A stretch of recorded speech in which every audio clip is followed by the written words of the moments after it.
सभी को अस्सलाम वालेकुम, नमस्कार।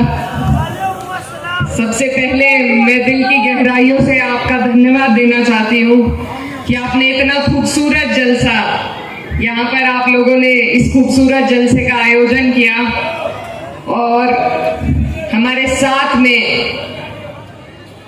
चलकर आए हमारे सरपरस्त, हमारे नेता, आजमगढ़ से सांसद आदरणीय धर्मेंद्र यादव जी, उनके साथ में सुबह से हमारे साथ चल रहे गोपालपुर से विधायक नफीस खां साहब और समाजवादी पार्टी के सभी मजबूत कार्यकर्ता और नेतागण जो मंच पर उपस्थित हैं, मैं आप सभी का भी दिल की गहराइयों से धन्यवाद देना चाहती हूँ।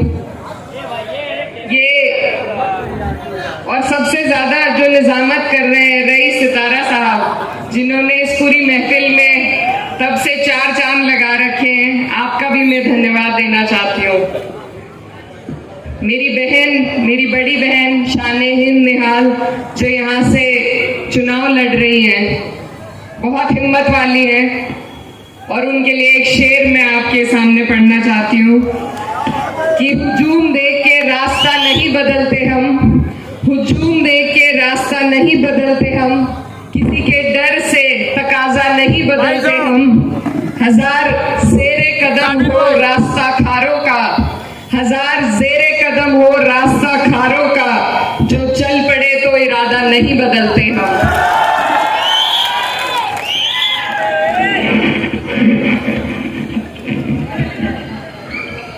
अब से लगभग 1 महीना पहले हम हमारे नेता आदरणीय अखिलेश यादव जी के साथ आपके प्यारे से शहर में हमें आने का मौका मिला था और जितनी बारिश उस दिन थी उतना ही प्यार आप सबने हमें दिया था। हम उस दिन आपका प्यार देखकर हमने ये तय कर लिया था कि हम इंशाल्लाह मालेगांव तो जीत ही जीत रहे हैं और मालेगांव के सहारे हमारा आना जाना भी यहाँ पर लगा रहेगा।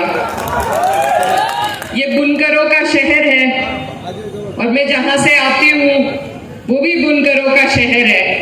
मुझे अपने शहर की खुशबू यहाँ आपके बीच महसूस होती है और मैं उम्मीद करूंगी कि जिस तरीके से मेरे शहर के रहने वालों ने मुझे प्यार दिया, उसी तरह आप अपनी बेटी को यहाँ से निराश नहीं करेंगे बिल्कुल भी।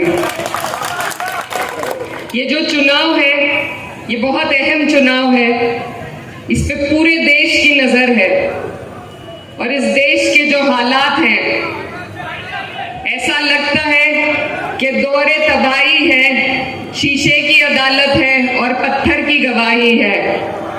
तो इस देश में जो हालात इस नापाक भाजपा सरकार ने बना रखे हैं, उनको बदलने का ये आपके हाथ में मौका है।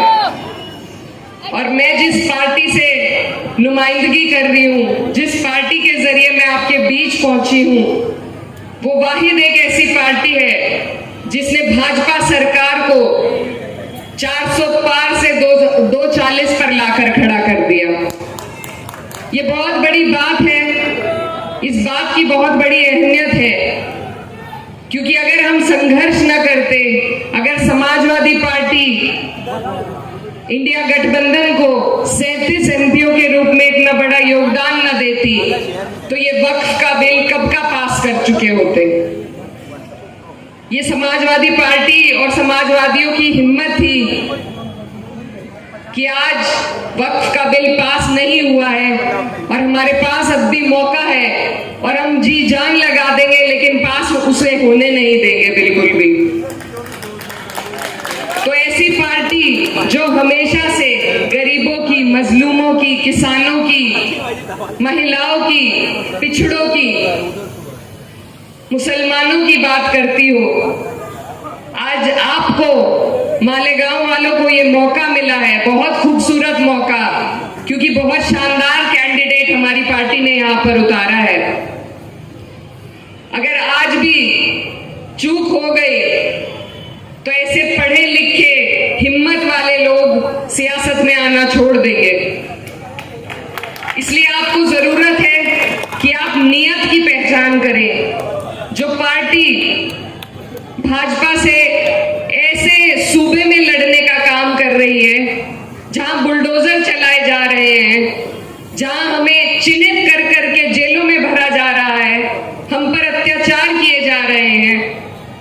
अगर ऐसी पार्टी की नीयत पे भी किसी को शक है तो वो सही समझ राजनीति की नहीं रखते हैं। आपके बीच से जो नुमाइंदगी कर रहे हैं, आपने उन्हें मौका दिया, दो मौके दिए। आज मेरी बहन ने हिम्मत करी है और मैं आपसे बस यही वादा लेने आई हूं कि जो प्यार आपने हमें दिखाया है, जो प्यार आप हमेशा हम पर बरसाते हैं, उस प्यार को क्या आप आने वाली 20 तारीख में वोटों में तब्दील करने का काम करेंगे? क्योंकि ये मेरी बहन की हिम्मत है। आपके हर एहतजाज में ये सबसे आगे मिलती है, पढ़ी लिखी है, महिलाओं के लिए बहुत कुछ करना चाहती हैं। आज हमने कई प्रोग्राम करे, लेकिन जितनी तादाद में आज यहाँ मैं महिलाओं को देख रही हूँ, मैंने और कहीं नहीं देखी। और मैं ये भी कहना चाहती हूँ, हमारे यहाँ उत्तर प्रदेश में 9 सीटों पर चुनाव चल रहा है।